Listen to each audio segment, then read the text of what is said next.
আসসালামু আলাইকুম।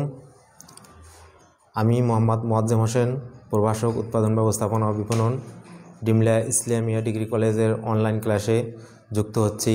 সুপ্রিয় ছাত্রছাত্রীবৃন্দ, তোমাদেরকে জানাই নতুন বছরের শুভেচ্ছা।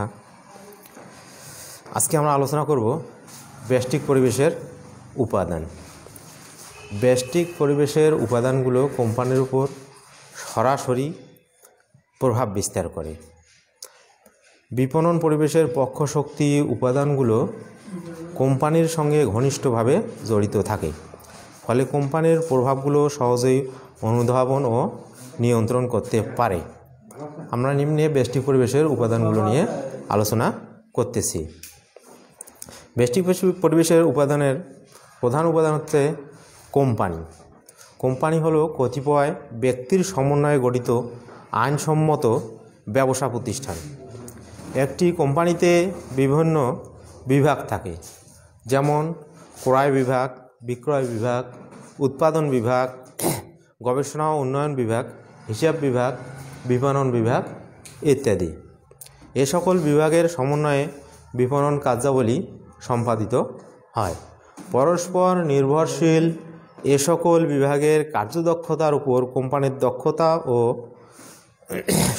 সুনাম নির্ভর করে। সংশ্লিষ্ট বিভাগের কর্মীদের কর্মনিষ্ঠা ও কাজের সমন্বয়ে কোম্পানির ব্যক্তিক পরিবেশ গড়ে ওঠে। এরপরে আসি আমরা সরবরাহকারী। কোম্পানির কার্যক্রম সুষ্ঠুভাবে সম্পাদনের জন্য বিভিন্ন উপকরণের প্রয়োজন হয়। যে সকল ব্যক্তি বা প্রতিষ্ঠান এ সকল উপকরণ সরবরাহ করে, আমরা তাদেরকে সরবরাহকারী বলে থাকি। সময়মতো প্রয়োজনীয় উপকরণ সরবরাহ না পেলে কোম্পানির কার্যক্রম ব্যাহত হয় এবং সুনাম ক্ষুণ্ণ হয়। এজন্য সরবরাহকারীদের কার্যক্রমের উপর বিপণন কার্যদক্ষতা নির্ভর করে। আমরা সরবরাহকারী বলতে বুঝি, যেমন আকিস কোম্পানি তারা ফ্রুটিকা ড্রিঙ্কস বাজারে উৎপাদন করবে। এখন ফ্রুটিকা ড্রিঙ্কস উৎপাদন করতে গেলে আমাদের আমের জুস লাগবে, ফ্লেভার এবং আরও কিছু কাঁচামাল দরকার। এই আকিস কোম্পানিকে যে প্রতিষ্ঠান কাঁচামালগুলো সরবরাহ করবে সেটাই হচ্ছে আকিস কোম্পানির সরবরাহকারী। এবার আসি মধ্যস্থ ব্যবসায়ী।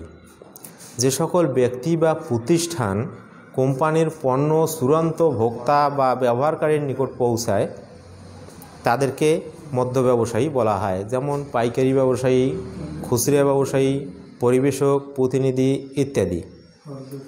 এদের সহযোগিতার উপর কোম্পানির বিপণন কার্যের দক্ষতা নির্ভর করে। এজন্য মধ্যস্থ ব্যবসায়ী নির্ধারণের ক্ষেত্রে তাদের কার্যদক্ষতা, খরচ, প্রদত্ত সেবার মান ইত্যাদি বিষয়ে বিবেচনা করা প্রয়োজন হয়, কারণ কোম্পানির কার্যপরিবেশ গঠনে এদের যথেষ্ট ভূমিকা রয়েছে। এবার আসি ক্রেতা। ক্রেতা হচ্ছে কোম্পানির পণ্য ক্রয়কারী ব্যক্তি বা প্রতিষ্ঠান। বিপণনে বিভিন্ন ধরনের ক্রেতা লক্ষ্য করা যায়। প্রত্যেক ক্রেতার ভিন্ন ভিন্ন বৈশিষ্ট্য রয়েছে, তাদের ক্রয়ের ধরনও আলাদা। তাই ক্রেতাদের ক্রয় আচরণের উপর কোম্পানির বিপণন কার্যক্রমের পরিবেশ নির্ভর করে। প্রতিযোগী।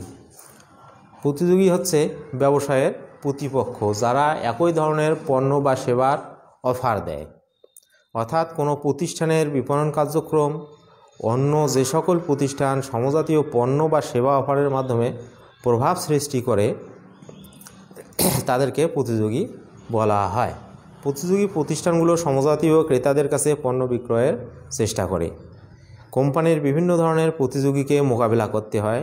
প্রতিযোগীর সংখ্যা, ধরন ও কার্যক্রমের উপর কোম্পানির বিপণন কার্যক্রম নির্ভর করে।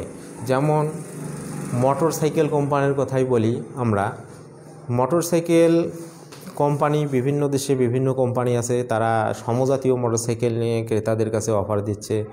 যেমন আমরা বলতে পারি টিভিএস কোম্পানি, বাজাজ কোম্পানি ইত্যাদি, হোন্ডা কোম্পানি, তাদের মোটরসাইকেলগুলো সমজাতীয় মোটরসাইকেল বাজারে এক একজনের চেয়ে আর একজন প্রতিযোগিতামূলক বাজারে ক্রেতাদের কাছে পৌঁছানোর জন্য চেষ্টা করতেছে। এবার আসি জনগোষ্ঠী। জনগোষ্ঠী বলতে কোম্পানির কার্যক্রমে সরাসরি প্রভাব বিস্তারকারী জনগণকে বোঝায়। যেমন আর্থিক জনগোষ্ঠী, গণমাধ্যম জনগোষ্ঠী, সরকারি জনগোষ্ঠী, নাগরিক জনগোষ্ঠী, স্থানীয় জনগোষ্ঠী, সাধারণ জনগোষ্ঠী ও অভ্যন্তরীণ জনগোষ্ঠী। নির্দিষ্ট কোনো জনগোষ্ঠী কোম্পানির উদ্দেশ্য অর্জনের সামর্থ্যকে গতিশীল করতে পারে। জনগোষ্ঠী সহায়তা না করলে কোম্পানির কার্যক্রম বাধাগ্রস্ত হয়। কোম্পানিকে এ সকল জনগোষ্ঠীর সাথে সুসম্পর্ক তৈরি ও বজায় রাখতে হয়, যা সুষ্ঠু পরিবেশ গঠনে সহায়ক। তো তোমরা ভালো থেকো। এরপরে আমরা সমষ্টি পরিবেশের উপাদানগুলো আলোচনা করব।